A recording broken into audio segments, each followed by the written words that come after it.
global happenings today. We communicate, we analyze global news. Stay tuned. Hello guys, welcome back to our channel. Most Nigerians do not know that apart from the federal government going to ask for loans from China at the federal level, state government can actually ask loan from China on enrouting the federal government, of course, but it's actually meant for the state.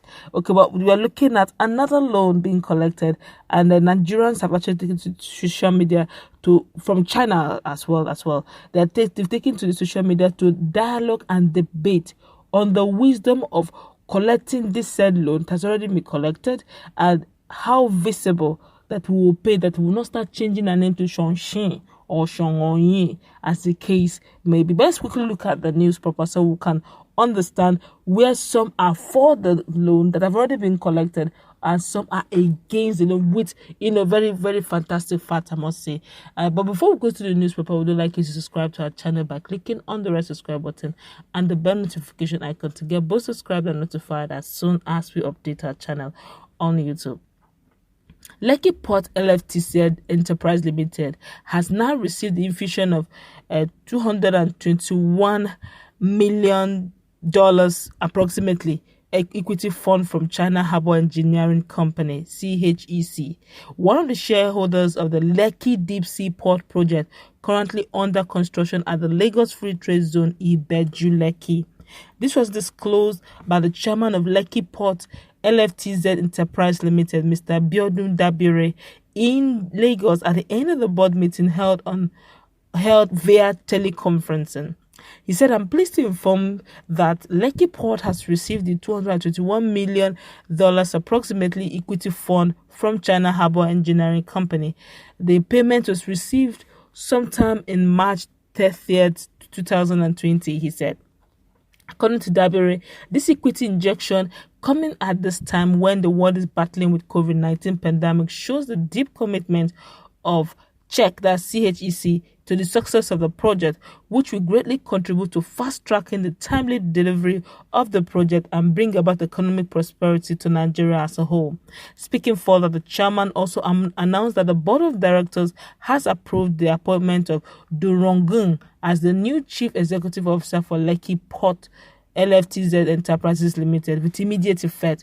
Ronghun, while accepting the appointment, noted that he will collaborate with all key stakeholders, including the lenders, the insurers, EPC contractors, and the government regulators, to ensure the smooth and successful development of Lekki Port.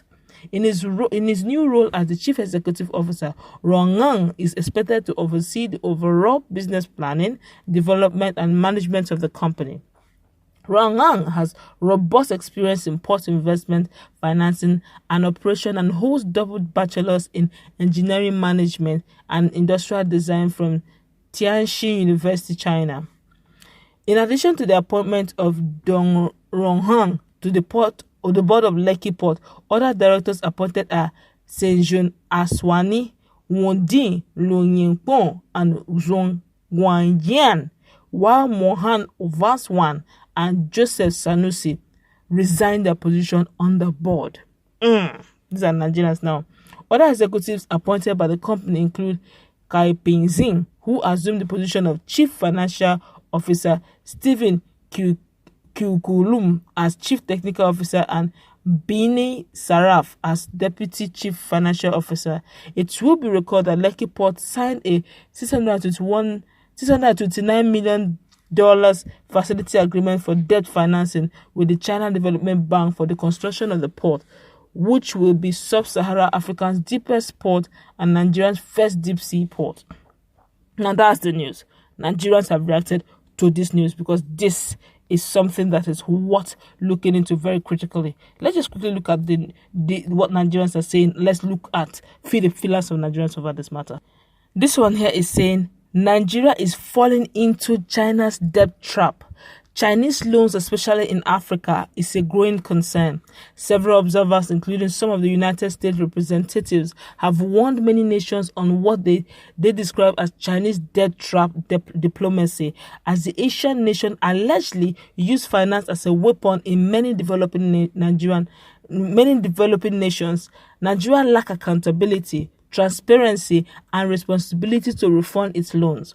Victims of Chinese alleged debt trap diplomacy, since all Chinese loans are tied to infrastructural development, some of the African nations have had to forfeit their stakes in their infrastructures, which they use as collateral after they defaulted. For instance, $7.4 billion of Zambia's total $8.7 billion foreign debt is owed to China, representing a large debt burden given the relatively small size of Zambia's economy. It was reported in late 2018 that the Zambian government was in talks with China that might result in total surrender of their state electricity company, ZESCO, as a form of debt repayment, since the country has defaulted on the plethora of Chinese loans for Zambia's infrastructural project. Also, Kenya may soon lose its largest and most lucrative port of Mombasa, to its creditors China after it defaulted in the refund.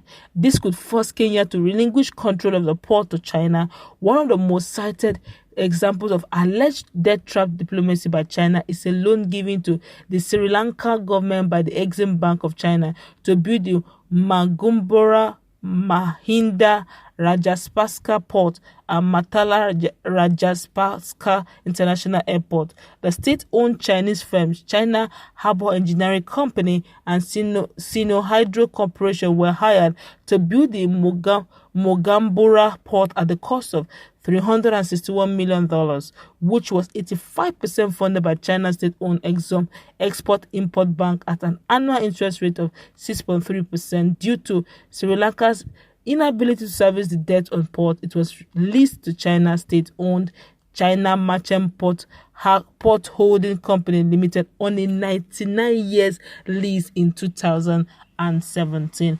This one just took a breakdown and explained some countries who have gone through the China loan and didn't make it out very quickly. But other Nigerians have also explained their own part. This one here says, we need more loans and equal capital for development. Nigeria is a poor country. All necessary capital must be harnessed to develop Nigeria, the highest bidder of U.S. Treasury. And they also went further to explain this. He also observed, this other respondent also observed that several observers, including the United States, do you know how much United States is owing China? He was asking a question. He said $1.1 trillion is the US now a colony is US now a colony of China? The West is just wary of Chinese influence in Africa. That is part of the reasons for the fear mongering. Most of the Chinese loans are tied to physical projects that can really lift up your country. Though I am not saying African countries can take loans they have no capacity to repay. In the case of Nigeria, which is my concern, the Chinese loans are nothing like the IMF or World Bank slavery, which the West gladly give to Africans. So many Nigerians are really reacting. Several reactions are telling. This one here says, Lagos is working. Products of, whether you like it or not, Lagos can pay. This one here is it's just basically 100 billion naira, of which Lagos can actually pay within a year. This one here is saying, where did Nigeria get the money to pay salaries of railway workers when China was starving? Where did Nigeria get money to pay Indian teachers when they were selling their children? Who and where are Americans, Europeans, China vouchers spent to create jobs, produce goods and services for their countries? While Nigerian engineers are idle and aimless in the developing countries, booming with projects handled and controlled by foreigners as expatriates, all in the name of foreign investors and direct foreign investment. Africa, wake up. They are idling your human and natural resources while using what they pay you to buy you. Yet Africans cannot form a quorum of experts to see our return to slavery, but see foreign money, garbage, used goods, discarded products, and services of Harvard and Oxford educated morons that could not find jobs where they studied. Now, Nigerians are really beginning to look at issues, but that's where we're going to wrap it up. There are a series of counter for and against going on now online over this matter. Some say it's a good one, some say it's really a bad one. They gave typical examples of what is happening in Africa, while some said United States is owing $1.1 trillion. Are they now slaves to China? Of course not. Let's move to that comment section. What's your take on this? Do you believe, are you for or against? If you have not subscribed to our channel, do so. God bless you.